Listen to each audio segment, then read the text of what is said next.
I would like to thank the organizer for giving us the opportunity to bite you, actually, and to share with you our work and experience around dental anomalies. I would like also to thank all the contributors to this work and presentation, whose names are listed for some of them. I actually am a professor in oral biology, and I work in a very specific setting that is a reference center for orodental manifestation of rare disease. And in France, these reference centers are gathered together and organized in filières. We are in the head and neck filière, whose purposes and objectives are listed on these slides. So in the reference center, we obviously deal with tooth anomalies, but work closely with colleagues that will address other issues around the head and neck rare disease. So we are coordinating a network and work together with a Paris team, Ariane Berdal and Muriel de la Durmola. And here we are the blue team, yes, in Strasbourg, and you're welcome to come and visit. This is the ORARE network, and we collaborate with our competence center all around France so that the patients and their families could be easily diagnosed and looked after nearer to their, closer to their hometown. So you all know about rare disease, but you may not realize that a lot of them have in their clinical synopsis orodental manifestations, dental anomalies. And these anomalies are still difficult to recognize and to put together with the other symptoms of the disease. So patients have difficulties to have access to adequate care and management, not to talk about diagnosis issues. And in my work, I use the oral cavity as a door towards diagnosis, treatment, and patient management. So you all know everything now about tooth development, but maybe I can point out two different issues.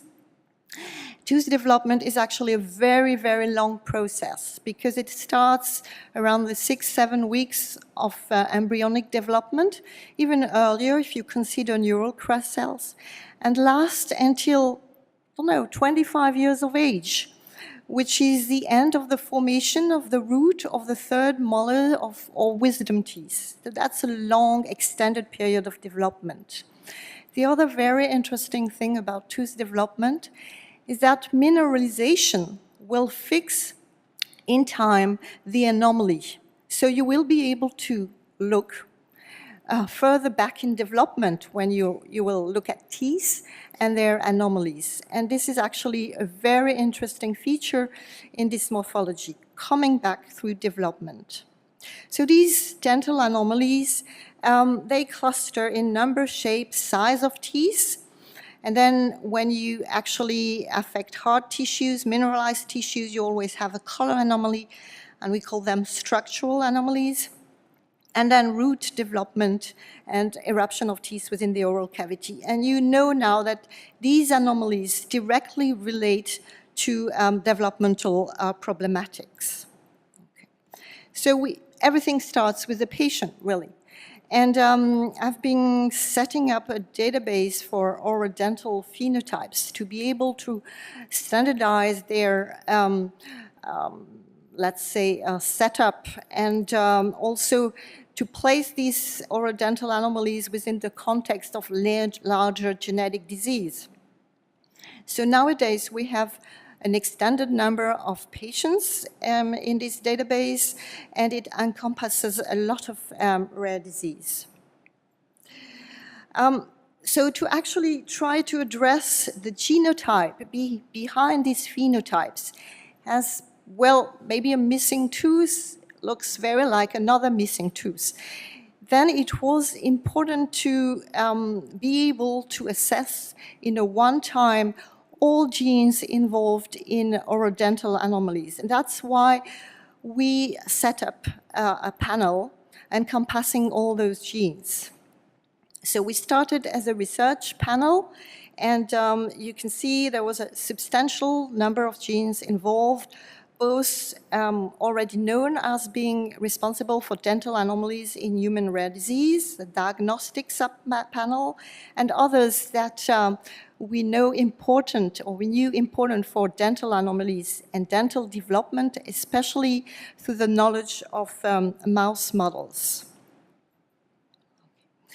So this is very familiar to you, but what is the most important is the patient and the way you look at dental anomalies and you make the proper diagnosis. And then we work on saliva, very easy for dentists actually, and patients find that quite natural to spit in a vial, and from that we extract DNA and we go through the whole process towards variance, finding analysis. And this is actually the most tricky part, at least to my opinion, to make sense of the variants and to actually explain them in the biological context and also in the context of the orodental anomaly of the patients.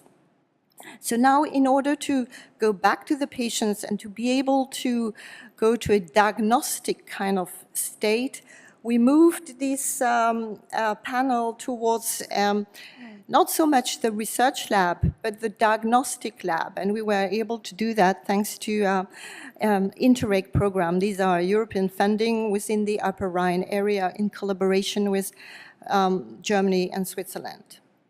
So this is now our diagnostic panel, and still a lot of genes on it. Known and candidate genes, and I'm sure if you look carefully you will find your favorite gene, as many genes are involved, an important pathway common to all, to development actually of different organs, will be necessary to make a tooth. So I'm going to present you our knowledge about the results of this pathway and this panel.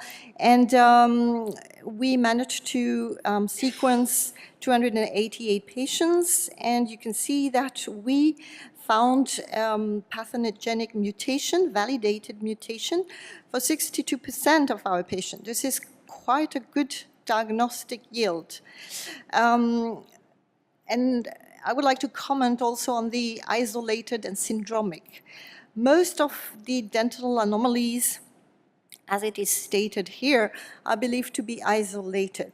But maybe this is underlooked, and because we don't look at other traits associated to these dental anomalies, we do not recognize that actually they are part of a more broader disease and that actually they are syndromic.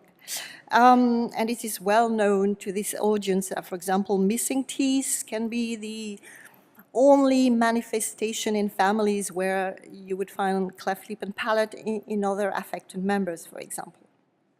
Then we still have more work to do, as we have good candidate genes, and for some families we were not able to detect any mutations, so maybe new genes to discover. So if we downsize these results into the type of anomalies, hypo-oligodontia, for example, and this is exact 100 patients that we have data for, we are a bit better in the diagnostic yield, 72%. But for example, some genes that were recently discovered as being involved in ectodermal dysplasia and dental anomalies are not on this panel. So would patients present those mutations, we would not detect them with the panel. But they will be implemented on further version of the panel so that it keeps up to date and accurate to diagnose dental anomalies. So this is how the mutations are distributed.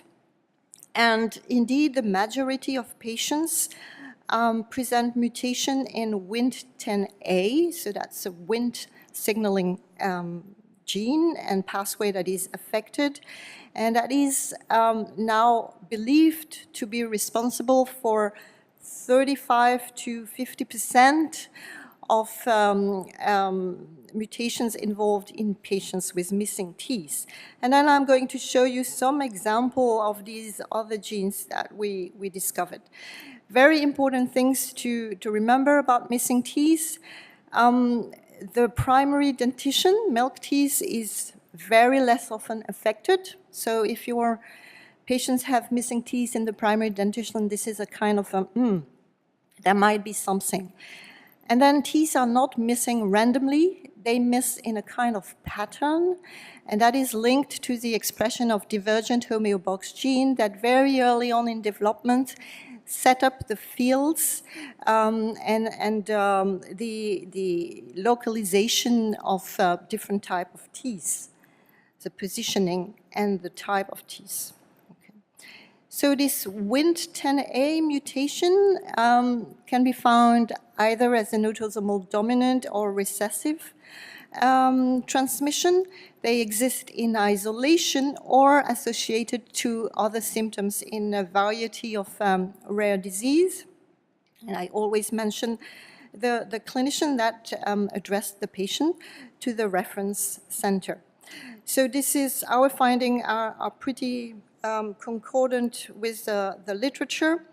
What I found interesting is maybe to see that other trait could point out towards this Wnt10A mutation as the presence of wet hands, so hyperhidrosis in the hands. That's a good sign to test for, and also body hypohidrosis. And this would point towards this disease. EDA, well, it's been mentioned. You all know this group of disease, and patients who have mutation, especially boys, have a lot of missing teeth, and that per se is a whole problem for patient management. Also to remember that the bone of this patient is rather different, so it's not only an ectodermal disease, and implant, for example, treatment will be very complicated, but somehow necessary to ensure the quality of functioning of the oral cavity for this patient. We found a mutation in this gene in a girl that had no other signs, no other ectodermal signs. So this is important for the patient. So this is an isolated, so-called isolated oral anomalies. It is important for her, for counseling and future offspring, that this diagnosis was made thanks to the panel. This is an example of this mutation in one of these divergent homeobox gene, setting information about regional localization. And in this patient, all the molars are missing, and this is very pathognomonic of PAX9 mutation. Okay. A couple of years ago, we discovered this SMOG2 gene as important for tooth development with a very precise signature. As microdontia in the primary dentition and a lot of missing teeth in the permanent dentition, especially in the lower jaw, as well as very deficient root formation. And so this gene was implemented in the panel, and we managed to identify a third patient who had exactly a very similar features. And I think what is important is recognizing the orodental signature of this disease, because they very often point towards the right diagnosis.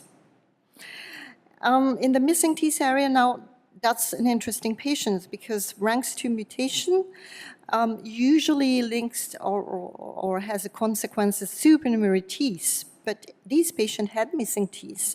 And by analyzing his genotype on the panel, we were able to find two mutations, one in the RANKS2, of course, confirming the clinical diagnosis, and the other in the EDAR gene, who probably was at the origin of the dosage, because really when you manipulate this pathway, a little bit more of one and you have more teeth, a little bit less and you have less teeth. So this was probably balancing the supernumerary teeth normally found in this disease. What is more surprising is this finding. So on the basis of missing teeth, we found a mutation in this intellectual disability syndrome and made the diagnosis for this patient and his family. So that was quite a challenge for us and for them. And I've seen there was a very interesting poster displayed about CTNNB1 mutations in patients, and they all displayed orodental anomaly and missing teeth. So this gene is indeed important for this Wnt10 pathway and expressed during tooth development. Now we move from missing teeth, abnormality of tooth number, to abnormality of size and shape. And in patients with deletion of FGF3, you actually end up with big teeth, especially in the molar canine area, and it is important for these patients to be recognized and for the hearing to be tested. This is an orodental syndrome. Okay. Dentin defects. Why would we look at dentin defects? Dentin is actually very like bone, and in patients that display dentin defects, and you all know Dentinogenesis imperfecta, there might be some bone involvement, like in Osteogenesis imperfecta, that might be associated with Dentinogenesis imperfecta. So we identified a mutation in that number of patients, and mostly in the DSPP gene. That's actually a very difficult gene to sequence, but thanks to the panel, we are able to do that. So Dentinogenesis imperfecta, you will mostly recognize by the color, this amber color of teeth, and they have also a different shape and a very anarchic production of dentin, completely obturating the pulpal space in patients, and it has a lot of problems with management. So here you recognize this Dentinogenesis imperfecta, but dentin anomalies could be also found, as I mentioned, in the SMOC2 patients, very limited root formation, in patients presenting with FEX mutation, where you have very little dentin and very big pulpal space. You will find also dentin anomalies in hypophosphatasia patients, where the whole bone, and especially the alveolar bone, the cement, is also affected. And dentin anomalies, and this is an Amelogenesis imperfecta patients, so not only the enamel will be affected, where you have a lot of intrapulpal calcification and abnormalities of the dentin in these patients. So this is a patient with a collagen mutation. You can certainly see that the color of the teeth is slightly different, signing an Dentinogenesis imperfecta associated to the disease. And this might be maybe more of interest, as we classify this patient as having dentin defects, and certainly the color is here on the lower jaw is evocative of dentin anomalies. And while finding a mutation, we found a mutation in LRP5 gene linked to osteoporosis. And indeed, these patients have early onset osteoporosis. So that's quite interesting to see that you could spot some of these patients. Amelogenesis imperfecta is a very heterogeneous group of disease, and maybe the one that has the most interest to your audience, because a lot of them will be associated to extra oral cavity features that may lead to diagnosis of syndromes. Okay. And I cannot resist to show you this electronic microscopy image of a mouse enamel, so to explain to you the complexity of this tissue and that the organization, and that needs a lot of interaction between a lot of different partners to set up such a beautiful organization. So these Amelogenesis imperfecta are classified according to the type of enamel defects, whether it's a quantitative, hyperplastic, or a qualitative defect. Hypermineralized, the enamel is quite soft and will wear off through occlusal forces interactions. Hypermature, you have still the complete shape of the tooth enamel is strong enough, but it is not translucid. So you have an opaque, whitish, sometimes orangish appearance of the teeth. And these diseases have been classified quite a while ago, and this is a remarkable classification only based on the clinical findings, the phenotype, and also the genotype and the mode of inheritance. And I will go through the different types to show you different aspects of amelogenesis imperfecta and the various genes associated. Okay. So we indeed found mutations for 85 patients in 22 different genes, and I will point out their role, some of them isolated and some of them syndromic. And that's actually our challenge, to identify the syndromic patients. So the first group of genes that we found involved in amelogenesis imperfecta are genes linked to the attachment of the ameloblast to its matrix. And within this group, we will find genes that are involved as within epidermolysis bullosa when they are mutated as autosomal resistant traits. And it was known for a long time that in epidermolysis bullosa, patients had enamel defects, like enamel peating, for example. But when you find one mutation on one allele in the same genes, you will have amelogenesis imperfecta. And this might not have been so much recognized. And this was found in a couple of patients, that for a couple of genes, you can appreciate it is pitted enamel, hypoplastic enamel. The same for the collagen 17A1, as parents of affected patients with epidermolysis bullosa display enamel defects. This was known for a while.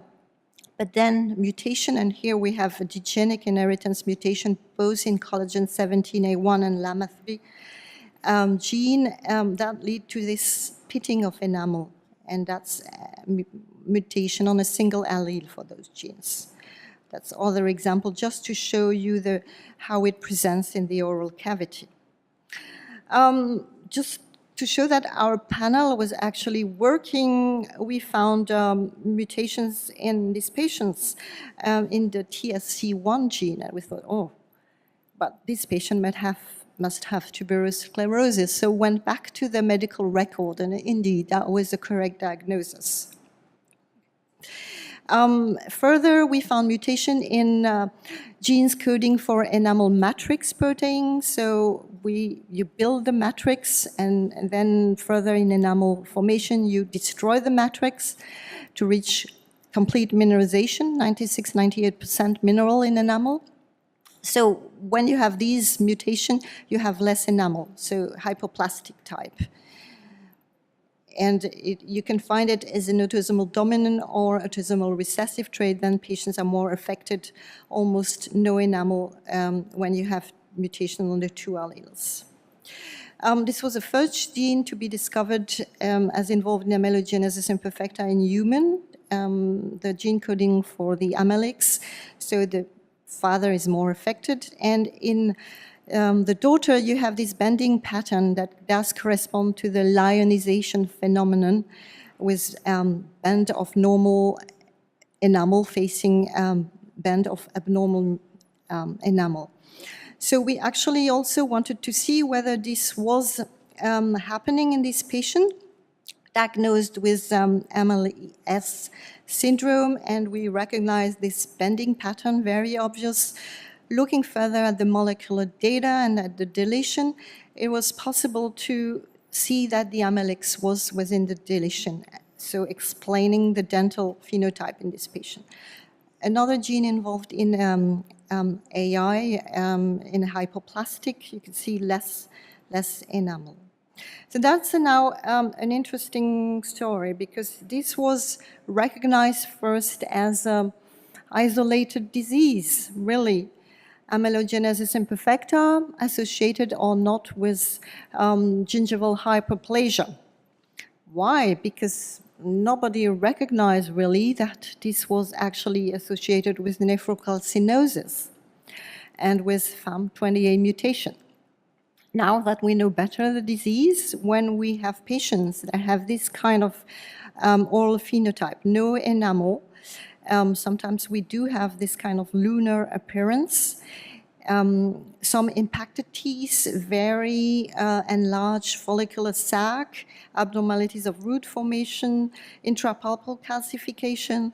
We always think that might be FAM28 mutation, and patient would need to have kidney ultrasound to look for nephrocalcinosis. Actually, the calcification can exist in other organs as well. So just for you to appreciate both the oral and the panoramic radiograph, they look very alike. And by recognizing these signs, you could almost directly direct towards the diagnosis and also towards the genotype of these patients. Okay, so there is a real signature gestalt if you look only at the oral cavity for this specific disease. Okay, that's maybe you recognize these impacted teeth, hyperplastic follicular sac, no enamel whatsoever, intrapulpal calcification, and FAM28 mutation. Now, this is one of the last genes that was discovered involved in amelogenesis imperfecta, testicular acid phosphatase. So you can see how distant we are from teeth and enamel. But certainly, families have been described with mutation in this gene. This gene was not in our first research panel, but has been implemented in the diagnostic panel. And revisiting some of the patients, we were able to find mutation in this gene. And what is characteristic, at least to my eye, is this coloration and aspects in these patients that also would maybe point towards the correct diagnosis. Moving from these hyperplastic AI, now we go to hypermaturation AI, and these are links to enzymes that will actually destroy the matrix, remove the protein content so that the mineral could reach 96-98%. So the appearance of teeth is very different, whitish, opaque, and the mineralization content of enamel is lower, so the radio opacity is very similar to dentin on X-ray. Okay. So just for you to appreciate the color and maybe recognize the type of AI.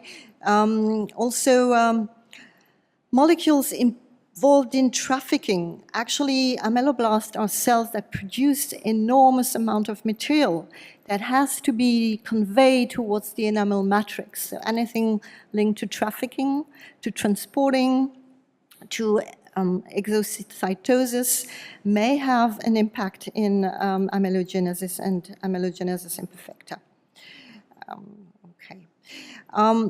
We were also able to find the cause of the disease in these interesting families. This is American families, actually affected by two different types of amelogenesis imperfecta and two different types linked to two different mode of inheritance and two different genes. Probably we would not have been able to pick up the genotype if we wouldn't have used this panel. So you have this very colored appearance and this kind of hypoplastic appearance of AI. And no wonder one is linked to this collagen 17A1 that I showed you before, and linked to hypoplastic, and the other is a deletion. And that's transmitted as an autosomal recessive and leads to this very colored and hypermature pigmented amelogenesis imperfecta. So transporting, carrying, and all these exchanger are more and more recognized as important for enamel formation. And we are here also in this pigmented hypomaturation type of amelogenesis imperfecta. And this was the last gene that was discovered involved in this disease as a pH sensing. pH is very important for this enzyme to work on and to be efficient to actually digest the matrix. That's one of the genes that is also now very oftenly recognized in this hypomineralized of softer enamel. And you see the importance of this ameloblast to be keeping its shape, and when it's disorganized, as Olfie mentioned and showed, then you will have consequences in enamel formation. And I leave you to appreciate, of course, this is a very difficult disease for patients. They have pain, they cannot eat, they cannot chew. This is a constant follow-up and help for the patients, and we see them in the clinic from very young age to adult age when we can actually help them through different phases. So we know them very well. We are now at the border between syndromic and non-syndromic, and this would be true for the other as well, as DLX3 is involved in hypoplastic AI and taurodontism, which is a feature that you can appreciate on X-ray, which is a branching defects and an elongation actually of the crown versus the root formation in these teeth. And this was probably non-syndromic patients. So syndromic, non-syndromic disease, and we identified the LTBB3 gene as the causative gene in the association between amelogenesis imperfecta and platyspondyly. And thanks to the panel, we were able to identify further patients presenting with similar traits. And this is important and shows you how enamel is really, formation is really linked to other organs and body formations. The same thing goes for ROCD. ROCD gene is the causative gene for the association between early onset epilepsy and amelogenesis imperfecta. It was discovered by our colleague from Innsbruck, Johann Joschke. And I voluntarily let that in French, so for you to appreciate our records and some of French-speaking notes, because they had all the clue for diagnosing this patient. They had these intra-utero growth defects, they had the early onset epilepsy, and then they had tried many different things to work out the genetics for these patients. And they had a dental examination and a possible diagnosis, which was said as dentinogenesis imperfecta. This is a wrong diagnosis. This is an enamel defect, not a dentin defect. Would you have had the proper diagnosis, amelogenesis imperfecta, linked to the early onset epilepsy? You would have the possibility to make a diagnosis for Colchester-Ton syndrome, and this was indeed made for this patient. The panel also allowed change of diagnosis for certain patients. This patient has a mucopolysaccharidosis, and you appreciate she also has enamel defects. This patient was diagnosed with spondyloepiphyseal dysplasia, but actually also have GLNS mutation. So he probably also has mucopolysaccharidosis type 4A, and this was further confirmed. And if you have a different diagnosis, you may have access to different treatment. We also managed to spot a mutation in CNNM4 that's responsible for Jalili syndrome in this patient, who was entering the reference center as a non-syndromic patient just on the basis of the enamel anomalies. So this Jalili syndrome links a retinopathy, cone rod dystrophy to amelogenesis imperfecta, and in front of this diagnosis, this patient was further examined for eye abnormalities, and indeed he had a retinopathy. So that would allow very early onset management and follow-up of this patient. It also helped us to identify patients with no mutation, patients that were negative to the panel, and would still present a kind of Bloch-Zupan syndrome. So with the collaboration, once again with the Joschka team, we managed to gather those patients negative to ROGD mutation and identify a second gene associated to Bloch-Zupan syndrome. And that is now a major gene recognized in the epilepsy field. So I hope I have convinced you that some of these amelogenesis imperfecta are indeed a syndromic disease, and they will affect many systems which we've been discussing, bone, but also immunity, and of course ectodermal derivative. This might be maybe the last condition I want to share with you, and this is the trouble of tooth eruption. That is linked to mutation in the PTHR1. We are now more and more recognizing these patients, and probably more genes will be discovered as important for tooth eruption. Okay. So that's our results. A couple of comments and take-home message. Dental anomalies are indeed very good clues for diagnosis, whether isolated, so-called isolated disease or syndromic disease. And I think we need to work more on these so-called isolated disease to make sure we're not ignoring some linked features that may change the designation of this rare disease. So there will be a lot of work around cohorts affected by mutation in those genes to really discriminate whether they are really isolated or syndromic. I hope I have convinced you of the added value of this devoted NGS panel for patients, and that entering a rare disease through orodental anomalies is actually could be very useful for patients. And of course, this is a route for new gene discovery. So I thank you for your attention, and I would like to thank all the people who contributed to this work during those years, and also patient support groups that were beside us. And if you want more information about the ongoing RareNet program, please have a look on the website, and you can like us on Facebook. Thank you so much.